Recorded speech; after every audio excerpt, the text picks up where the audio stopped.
A história que a gente vai mergulhar hoje é sobre um garoto chamado Felipe. Sabe, um jovem cheio de talento, criado num lar super religioso, bem rígido, que de repente se vê numa encruzilhada, uma daquelas que muda a vida pra sempre. Essa é a anatomia de uma transformação, de como Felipe se tornou o fiel. Vamos entender como essa virada aconteceu. Para a gente sacar a jornada do Felipe, o ponto de partida tem que ser o pai dele, o seu Hélio. Essa frase da Bíblia era basicamente o despertador do Felipe todo domingo. É uma frase que soa bonita, fala de alegria, de fé, mas, para ele, aquilo ali representava só a fachada. Em casa, a realidade era outra, e essa mesma fé virava uma ferramenta de controle e, bom, de muita hipocrisia. Para a gente entender bem essa transformação, a gente vai passar por 4 momentos-chave. Primeiro, um garoto entre 2 mundos, para sacar o conflito que o formou. Depois, o caminho perigoso da liberdade, que foi o ponto de virada total na vida dele.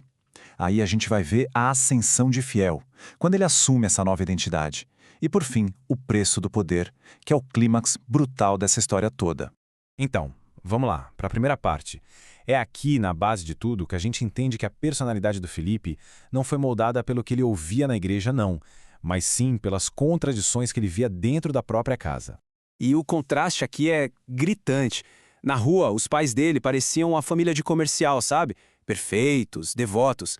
Mas era só fechar a porta de casa que o cenário mudava completamente. Era briga o tempo todo. E o Felipe via o pai usando a Bíblia não como inspiração, mas para oprimir, para justificar o próprio machismo com versículos. Essa vida dupla foi a primeira grande lição que ele teve. E viver nesse ambiente todo complexo acabou forjando nele umas habilidades bem únicas. O Felipe não era só um moleque bom de bola, não. Ele virou um mestre em apaziguar conflitos, usando a criatividade para acalmar as brigas dos pais. Ele aprendeu na marra o poder de ficar quieto, sabe? Aquele ditado boca fechada não entra mosquito virou lei para ele. E ainda buscou conhecimento num lugar bem diferente, o livro A Arte da Guerra. Ou seja, ele já era um estrategista muito antes de pensar em pisar no mundo do crime. Beleza. Agora a gente entra na segunda fase da história, onde um único evento vai ser o estopim que acende o barril de pólvora e muda o rumo da vida do Felipe para sempre. O momento é esse aqui. Pensa na cena. Final das Olimpíadas Escolares, o jogo mais importante da vida dele. No intervalo ele tinha acabado de fazer um golaço, pega o celular e pronto, o chão some. A notícia de que os pais estão se separando. Ele volta para o segundo tempo, mas é como se fosse outra pessoa em campo. Perde o jogo e ali, naquele momento, o mundo que ele conhecia ruiu. E com o mundo antigo desabando, uma coisa inesperada surge: a liberdade. Sem a vigilância constante do pai, o que era proibido vira um convite. Ele vai no primeiro baile funk, um lugar que antes ele não podia nem sonhar em pisar, e lá, claro, o talento dele com a bola chama a atenção, a de um traficante chamado Graveto. O convite para jogar no time da Boca vem em seguida, e esse convite leva direto ao primeiro dinheiro que ele ganha do crime. R$ 500. 200 por gol, mais 100 de bônus. Para um adolescente que vivia numa rédea curta, esse dinheiro era muito mais do que só grana. Era validação, era poder, era prova de que o talento dele tinha um valor real, imediato, num mundo que não tinha nada a ver com igreja ou escola. E aqui, na terceira parte, que a gente vê a transformação acontecer de verdade. O Felipe pega todas aquelas habilidades que ele desenvolveu em casa, no campo de futebol, e aplica num jogo muito mais pesado, o do tráfico, construindo uma identidade nova e temida. E essa subida dele não foi por acaso, não. Foi uma escada que ele subiu degrau por degrau. Primeiro, usou o futebol para ganhar o respeito de todo mundo. Depois, no momento de crise total, ele provou a lealdade dele na bala. Em seguida, mostrou que não era só músculo, era cérebro também, botando ordem nas finanças da Boca. Cada passo foi uma prova. E a recompensa foi um novo nome, um novo status.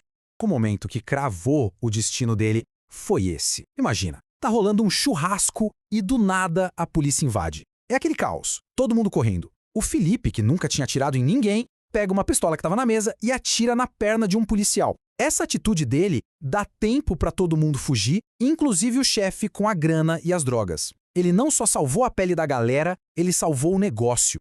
E essa atitude nos leva direto a essa frase. Depois da fuga, o chefe do tráfico, impressionado com a coragem e a frieza do Felipe, o batiza. Ele não é mais o Felipe. A partir dali, ele é o fiel. A palavra que significa lealdade vira o nome e a função dele.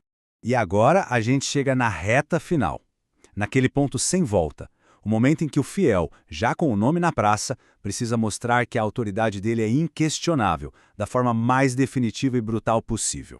Só que ter poder é uma coisa, manter o poder é outra história, né? Como é que se garante que todo mundo vai obedecer? O fiel, aquele mesmo que estudava estratégia, não foi procurar a resposta nas ruas da favela, ele foi buscar nas páginas daquele livro antigo dele.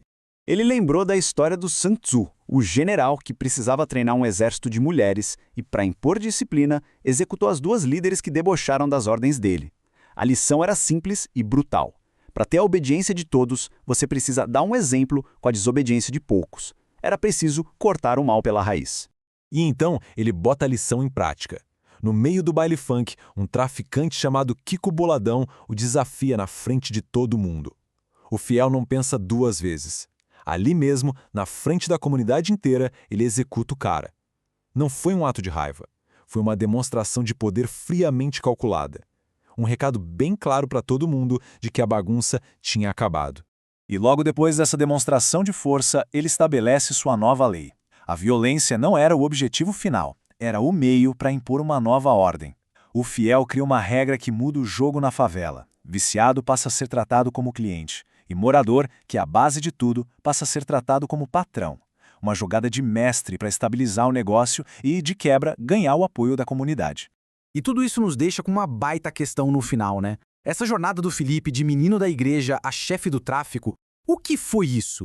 Foi a corrupção de uma alma? Uma queda trágica, inevitável? Ou foi, na verdade, a ascensão de um estrategista genial que só encontrou no crime um lugar onde seus talentos podiam ser usados ao máximo? A resposta talvez não seja nem uma coisa nem outra, mas um pouco das duas.